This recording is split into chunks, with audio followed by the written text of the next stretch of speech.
안녕하세요. ESF 서진간사입니다. 7월 19일 일용할 양식 시편 21편 1절에서 13절입니다. 시편 21편은 다윗이 지은 시입니다. 그리고 이 시편에 대한 응답이기도 합니다. 21편을 쭉 읽어보면 1인칭 시점이 아닌 3인칭 시점에서 하나님이 왕에 대해 베푸신 은혜와 확신을 노래하고 있습니다.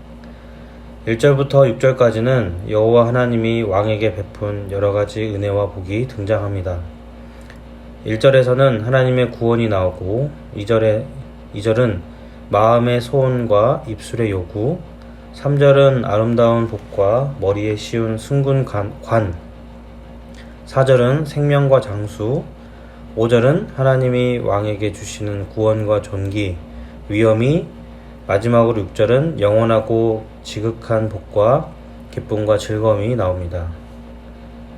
과거와 현재 시점에서 하나님이 왕에게 베푸신 은혜들이 쭉 나열되어 있는데요. 7절은 이를 종합합니다. 왕이 여호와를 의지하오니 지존하신 이의 인자함으로 흔들리지 아니하리이다.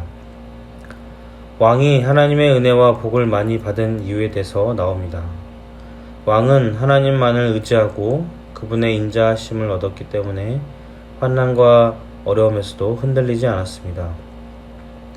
과거를 지나 현재 자리에서 뒤를 돌아보니 숱한 어려움과 고통들이 있었고 그 당시에는 앞날이 깜깜하고 막막했지만 오로지 하나님만을 의지하고 그분의 인자함을 구했더니 그 순간들이 지나가고 은혜와 복이 넘치는 현재에 서 있습니다. 모든 것이 하나님의 은혜이자 인자하신 하나님의 사랑인 것입니다.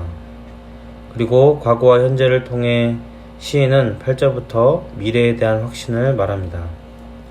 8절부터 12절까지를 보면 왕이 원수들을 멸하고 심지어 원수들의 후손마저도 멸한다는 내용이 나옵니다. 왕을 대적하는 자들에 대한 비참한 최후가 아주 적나라하게 적혀 있지만 그것을 허락하시는 분은 9절에 나오는 여호와 하나님입니다. 하나님이 왕의 대적들에 대한 심판을 허락하셨기 때문에 왕이 그들을 처벌하고 심판할 수 있는 것입니다. 그리고 시인은 13절에서 하나님의 지속적인 구원과 권능을 바라면서 21편은 마무리가 됩니다. 21편은 왕이라는 1인칭 시점이 아니라 왕이 아닌 다른 사람인 3인칭 시점에서 기록되었습니다. 왕이 직접 하나님을 찬양하고 간구하는 시를 쓸 수도 있습니다.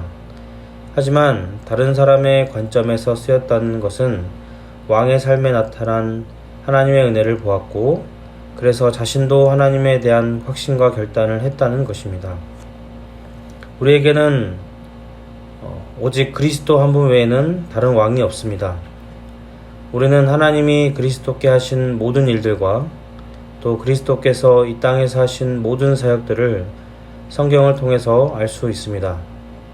그리스도께서는 이 땅에서 숱한 고통과 환난을 당하시고 종국에는 십자가에서 죽으셨지만 죽음에서 부활하셨습니다.